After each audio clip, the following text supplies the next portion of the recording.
Anthem opens with a bang. You're a rookie freelancer, a bounty hunter who pilots an Iron Man-esque suit of power armor known as a Javelin, and you've been thrown into your first assignment, taking down a cataclysm. See, the world of Anthem was built by the Shapers, who used something known as the Anthem of Creation to, well, create the world. But they disappeared, their work unfinished, leaving their relics and the Anthem behind. Thing is, without the Shapers there to control it, the Anthem is unstable. And when the Anthem gets unstable, it starts to break things, violently. These moments are called cataclysms, and as a freelancer it's your job to stop them. This new cataclysm is called the Heart of Rage, and your team and several other teams of freelancers need to stop it. It's a great opening mission. It introduces some great characters, has a good amount of enemy variety, gives you control of a Javelin with a fun loadout, and establishes the sheer joy of piloting it. It gives you what you want out of a BioWare game. Characters that are immediately interesting and worth caring about, and enormous narrative stakes.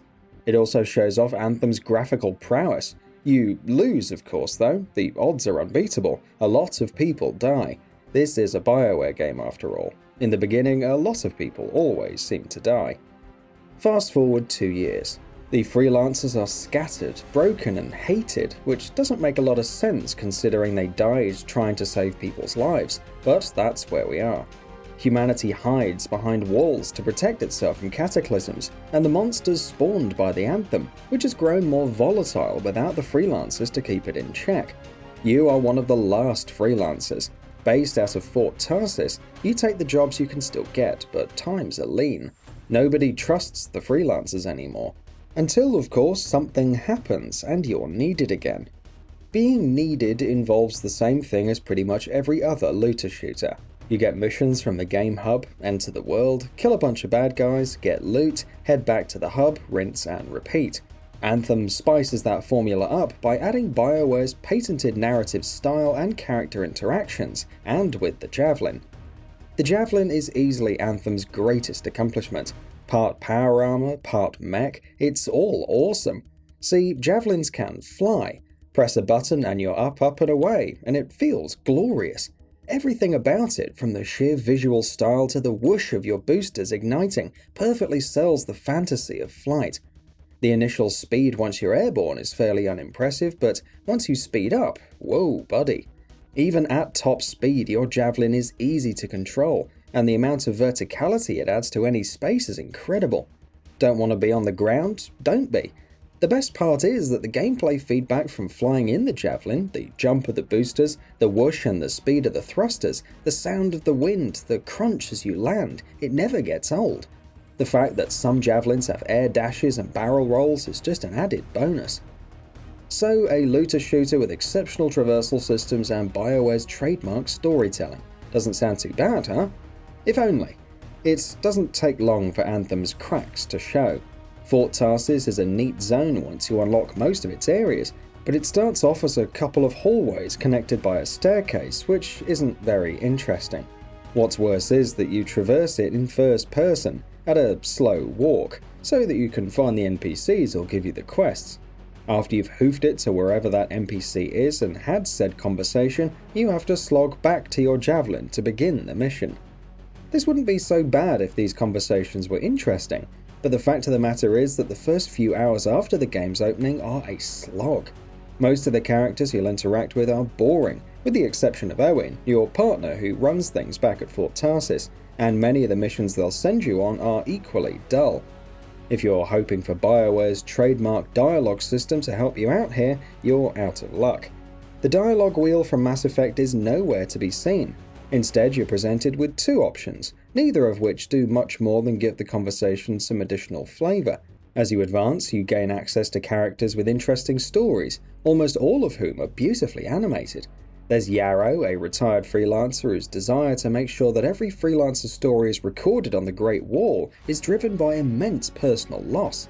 Bryn, a nervous, by-the-look sentinel, they guard Tarsis' walls, who is reluctant to interact with the freelancers, but knows she needs your help.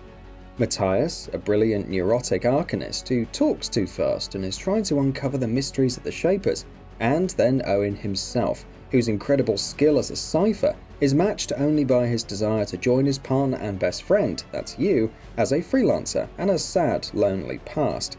There are others too, of course, I don't want to spoil them, but when Anthem's characters open up, when BioWare is allowed to be BioWare, they work and you care about them. Fort Tarsus itself never gets too much better though. It feels incredibly artificial, a collection of people standing around waiting to be interacted with, trying to look natural and largely failing. But BioWare's storytelling chops are intact.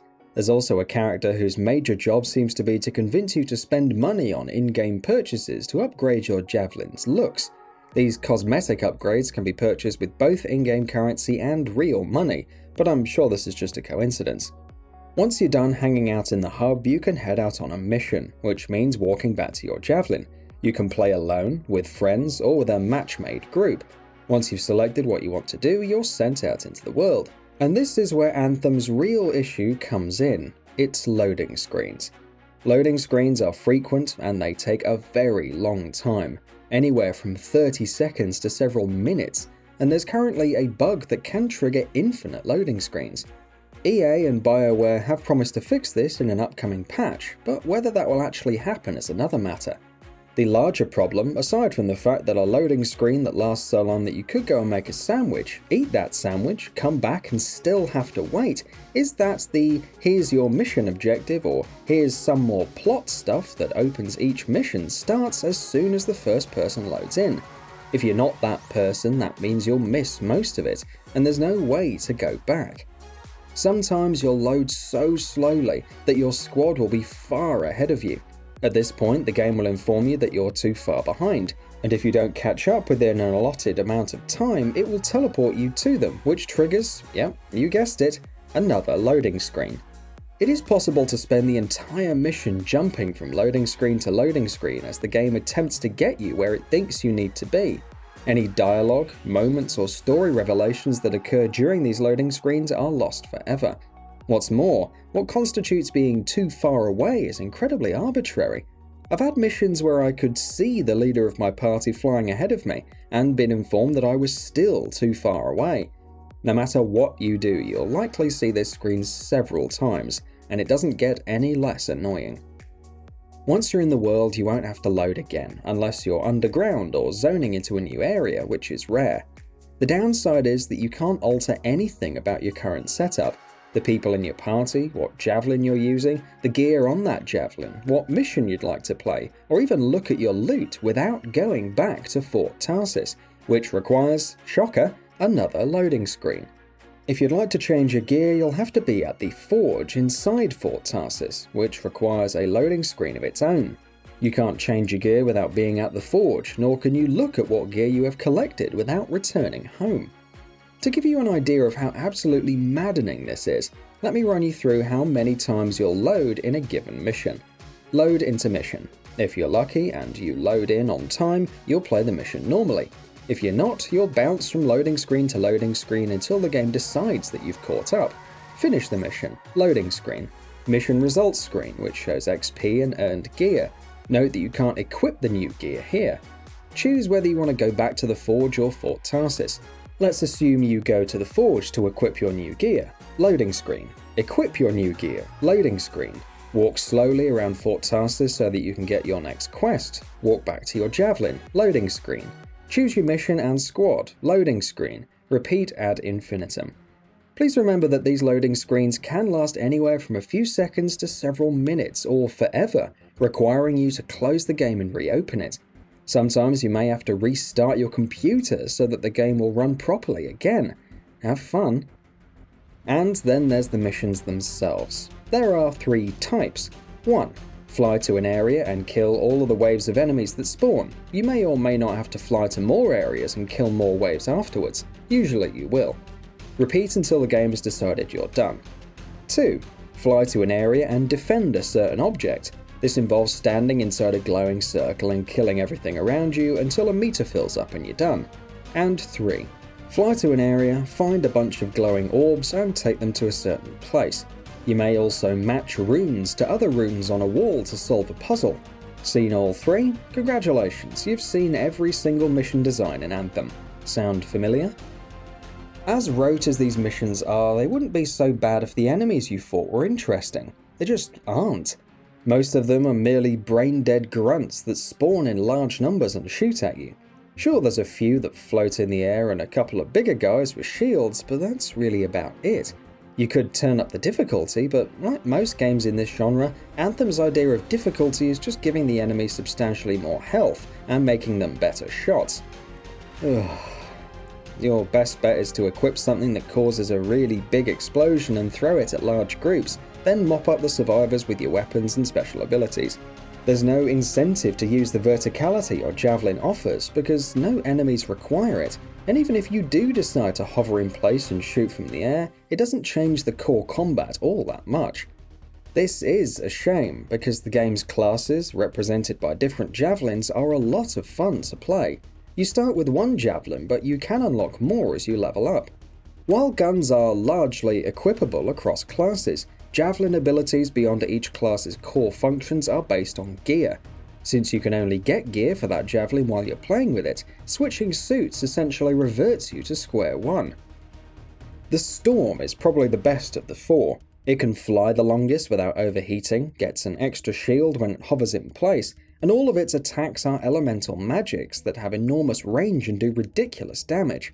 A Storm Javelin by itself can pretty much wipe out a battlefield of enemies. Still, the others are a lot of fun too. The Ranger is an all-rounder with rocket and grenade launchers, and the ability to double jump and barrel roll. The Colossus is a slow, lumbering monstrosity with an enormous health pool, a physical shield, and its own special class of machine guns.